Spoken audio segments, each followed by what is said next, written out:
오늘은 로마서 2장 17절에서부터 29절까지 말씀을 통하여서 하나님의 은혜의 말씀을 나누게 합니다. 이 로마서의 전체의 주제는 뭐냐?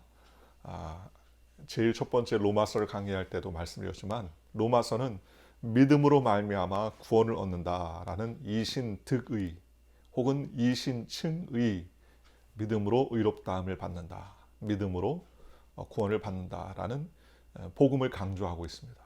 복음이 뭐냐? 근데 복음 즉 믿음으로 구원받는다는 것이죠. 인간의 노력과 수고와 행위와 도덕으로 구원받는 것이 아니라 믿음으로 말미암아 구원받는다. 그 믿음은 무엇입니까? 예수님이 우리를 위해서 이 땅 가운데 오시고 우리를 위해서 못 박히시고 고난 받으시고 또 죽으시고 3일 만에 부활하셨다. 그리고 승천하시고 다시 오신다. 이 복음을 믿는 것입니다. 이것이 바로 우리에게 들려진 복음, 기쁜 소식이다라고 말할 수 있습니다. 그런데 이 복음을 설명하면서 왜 복음이 필요하냐?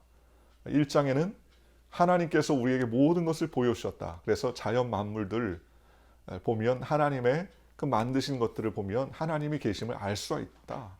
그런데도 일반적인 사람들이 하나님을 인정하지 않고 그들이 범죄함으로 말미암아 그들의 속마음, 속사람이 더러워졌다.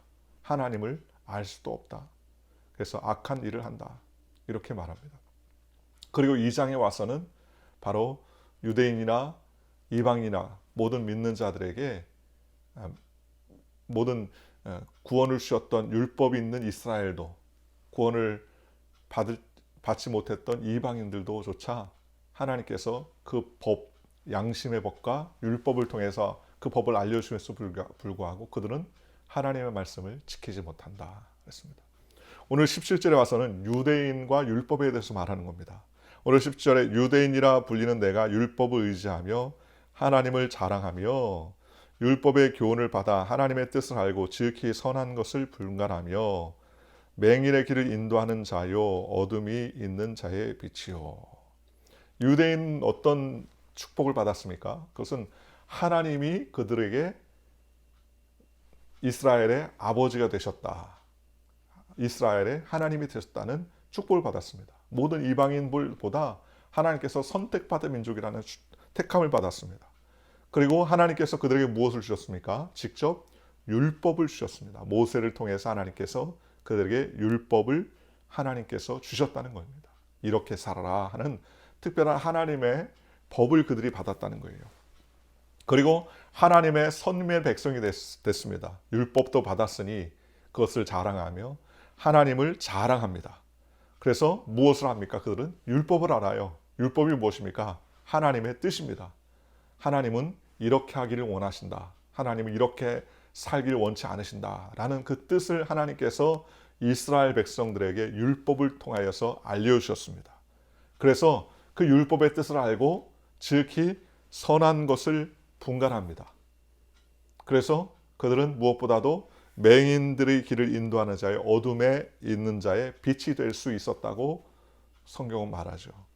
그런데 20절에 율법이 있는 지식과 진리의 모본을 가진 자로서 어리석은 자의 교사요 어린 아이의 선생이라고 스스로 믿으니 그러면 다른 사람을 가르치는 내가 내 자신은 가르치지 아니하느냐? 도둑질하지 말라 선포하는 내가 도둑질하느냐?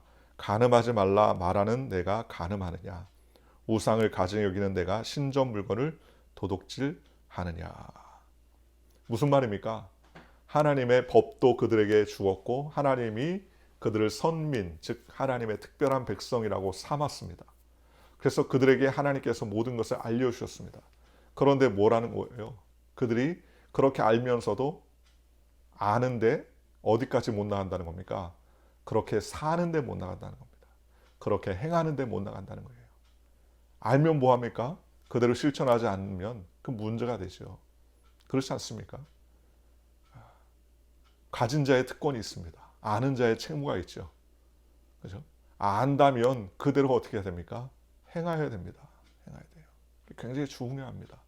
아는 자의 책무, 그죠? 맡은 자의 책무가 있다는 겁니다. 옛날에 대구에서 지하철 방화 사건이 났을 때 일입니다. 지하철 방화 사건으로 상당히 많이 사람들이 죽었죠. 그때 사람들이 그렇게 사상자가 많이 난 이유 중에 하나가 뭐냐면 지하철에 방화가 나서 불이 났습니다. 그런데 그 지하철 그 칸에 지하철을 운행하는 운전수가 탈출을 하면서 문을 열어놓고 탈출해야 되는데 문을 잠가놓고 탈출했어요. 버튼만 한번 돌면 지하철의 문이 다 열리지 않습니까? 열리면 연기가 자욱한 그 상황에서 사람들이 다 대피할 텐데 이분이 살겠다는 일념으로 뛰쳐나가서 자기가 이제 살겠다는 일념 때문에 정신이 없으니까 그러겠죠. 나가면서 문을 안 열고 나간 거예요. 쉽게 말하면 문을 닫고 그냥 나간 겁니다. 혼자만. 그래서 그 가운데 계셨던 그 지하철 안에 타고 있던 승객들이 대부분이 그 안에서 유독가스를 마시면서 죽어간 거예요. 책무가 있습니다. 무슨 책무가 있습니까? 아는 자의 책무가 있다는 거예요. 불이 난 걸 알았다면 문을 열고요. 대피를 하고 지시를 해야죠. 세월호도 비슷한 일 아닙니까? 세월호도 배가 기울어져서 침몰하는 가운데 선장이 뭐라 합니까? 가만히 있어라. 가만히. 움직이지 말아라. 그러면서 본인은 어떻게 했습니까? 본인은 탈출했어요. 탈출했어요. 그래서 살았죠. 살았어요. 거기에 수많은 단원고 학생들이 유명을 달리했지 않습니까? 죄가 뭡니까? 그들은 선장이 말하는 자리를 떠나지 말고 그 자리에 가만히 있어라 라는 명령에 순종한 것밖에 없습니다. 그렇잖아요. 살기 위해서. 그렇게 있으면 해결이 될 것이다 라고 믿었겠죠. 그런데 정작 그 배를 운전했던 선장은 가만히 있어라 라고 하면서 본인만 탈출했습니다. 선원들 여러 명이 탈출했어요. 왜 그렇습니까?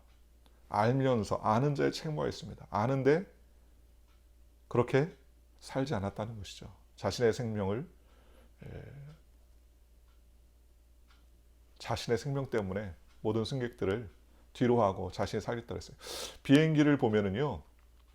저는 비행기 탈 때마다 그런 가끔 생각이 나는데 비행기의 조종사에 탈출구가 없습니다. 비상구가 없어요. 조종실 안에. 무슨 말이에요? 위험에 처하면 끝까지 누가 남아야 됩니까? 조종사가 남아야 됩니다. 조종사가. 왜요? 그 모든 생명을 책임지는 어떻게 보면 리더예요. 리더예요. 나만 잘 된다고 살 수 있느냐? 그렇지 않다는 겁니다. 아는 자의 책무가 있다는 거예요. 근데 성경은 뭐라고 말하는 거예요? 유대인들에게 하나님께서 알도록 다 알려주셨다는 거예요.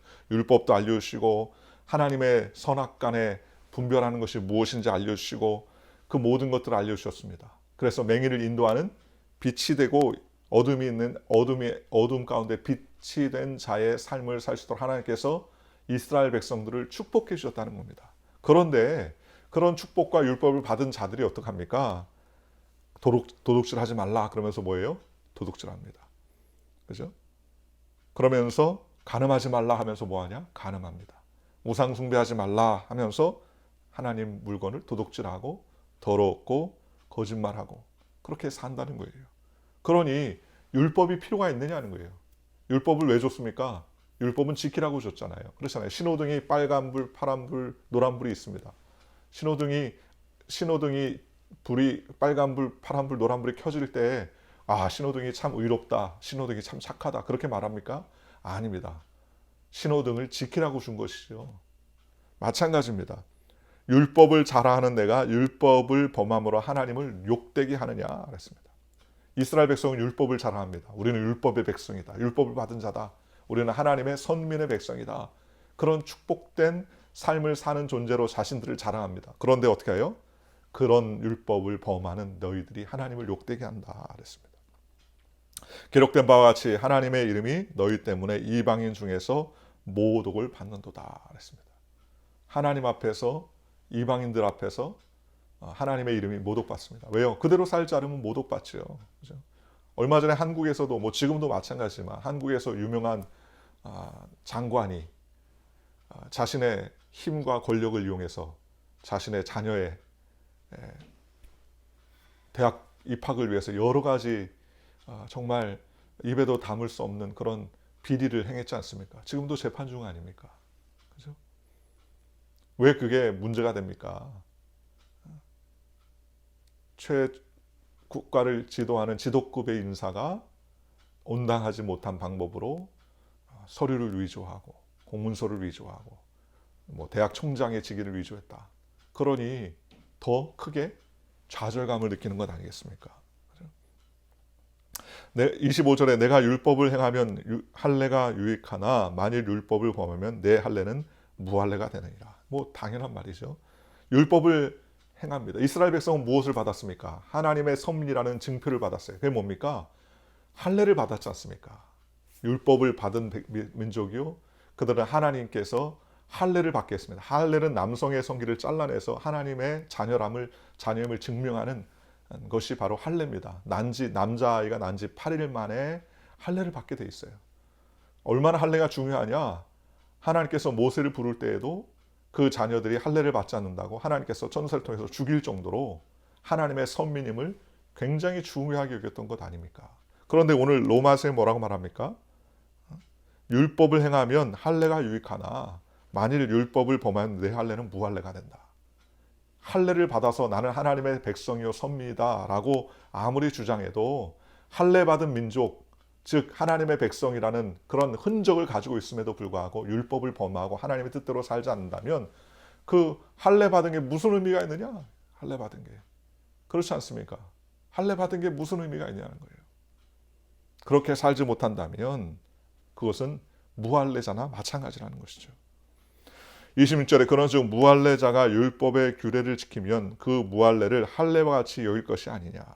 무할례자, 이방인이 하나님 말씀대로 살고 그 뜻대로 산다면 하나님의 택함 받은 백성, 즉 할례 받은 백성과 같이 여길 것이 아니냐, 그런 말입니다.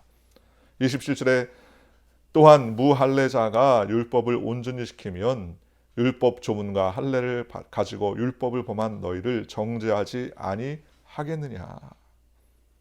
무할례자가 하나님 말씀을 잘 지키고 따른다면 율법을 받았음에도 불구하고 그 율법의 뜻대로 살지 않는 그 이스라엘 백성들을 어떻게 합니까?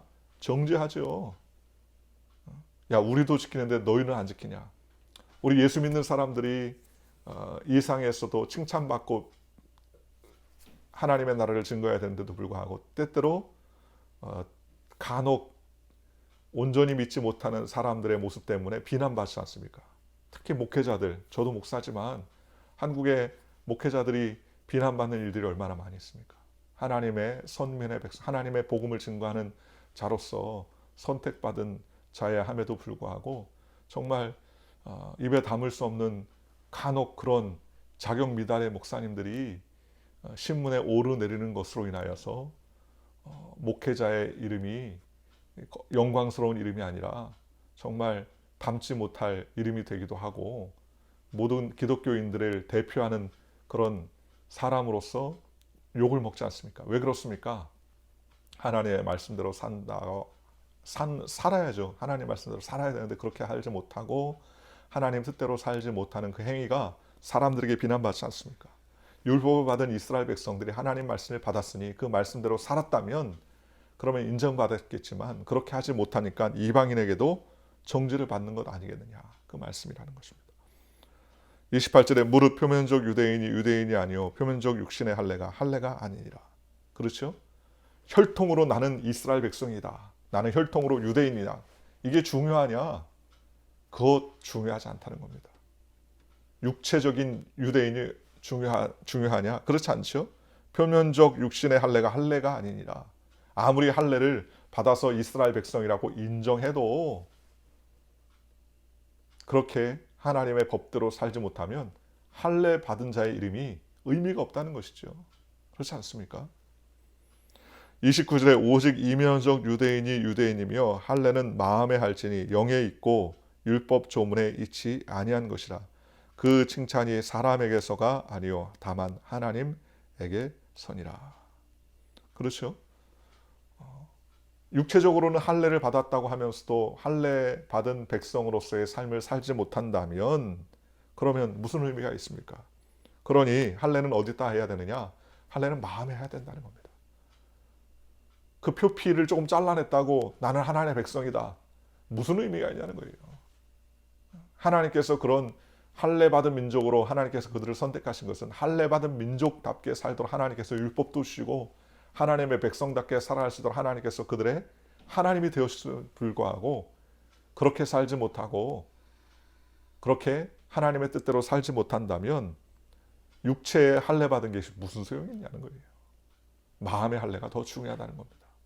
그러니 이 글을 쓴 사도 바울은 어떻습니까? 율법을 받은 유대인 중에 유대인이요 가말리아 문화생에서 받은 최고의 율법 학교를 나온 그런 사람이었습니다. 인재였어요.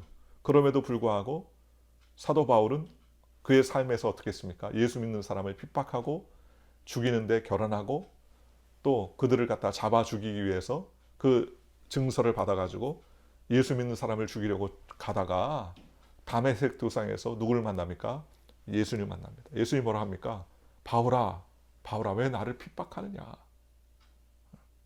그러면서 예수님은 핍박하는 율법으로 율법의 그 의로 믿는 자들을 핍박하는 사도 바울을 꾸짖죠. 그리고 그를 만나 주십니다. 그리고 그는 모든 가치관이 깨어졌습니다. 아, 율법으로 사는 것이 이것이 아니구나. 내가 잘못된 삶을 살았구나. 그런 뒤집어지고 이제는 하나님의 나라와 영광을 위해 살았던 사람이 되었습니다. 오늘 우리는 하나님의 백성으로 부름받았습니다. 하나님의 일꾼으로 부름받았습니다. 하나님의 선택받은 하나님의 택함받은 사람으로 우리는 부름받았다는 거예요. 그러니 우리의 율법의 노력이나 우리의 행위의 노력이나 우리의 수고로 하나님의 나라에 이룰 수 있습니까? 없다는 거예요. 나는 적어도 이런 사람이다. 나는 믿는 사람이요. 나는 이렇게 행하는 사람이다. 라고 주장할 만한 것이 아무것도 없다는 거예요. 우리는 무엇으로 구원받습니까? 오직 믿음으로. 나는 연약하고 나는 부족하고 나는 한없이 나약하고 나는 아무 무가치한 존재인데 하나님께서 나를 선택하셔서 구원의 백성 만들어 주시고 자녀 삼아 주셨다. 왜 우리를 자녀 삼아 주셨습니까? 우리가 하나님의 백성이라고 자랑하게끔 하는 것이 아니라 하나님의 백성으로 살며 그 백성의 삶을 살며 그 백성의 빛을 증거하기 위해서, 그래서 하나님의 아름다운 빛을 증거하기 위해서 우리를 불러주셨다는 것입니다. 오직 너희는 택하신 족속이요 왕같은 제사장이요 거룩한 나라요 하나님의 백성이라고 그랬습니다. 이는 너희를 불러내어 그 기이한 빛에 들어가 계신 자의 아름다운 덕을 선전하게 하려 하심이라 라고 성경은 말씀해 주셨습니다. 하나님이 우리를 그렇게 선전하는 하나님의 일꾼으로 부르시기 위해서 우리를 불러주셨다고 성경은 말씀하셨습니다. 그러니 우리는 인간의 율법이나 인간의 증표나 이와 같은 방법으로 살지 아니하고 오직 하나님을 믿는 믿음으로 말미암아 살아갈 수 있도록 주님께서 우리를 불러주셨습니다. 오늘 이 하루도 우리는 우리의 행위와 우리의 도덕과 우리의 윤리와 노력에 의지하지 아니하고 예수님의 보혈의 피를 의지하고 그리스도께서 우리를 구원하신 그 구원의 사랑으로 말미암아 하나님께 나아가는 저와 여러분들 되시기를 주님의 이름으로 간절히 축원합니다. 기도하겠습니다. 좋으신 아버지 하나님 감사합니다. 주님, 마음의 할례를 받아 하나님의 뜻을 잘 깨닫고 주님의 영광과 은혜 가운데 거하는 우리 모두가 되게 인도하여 주시옵소서.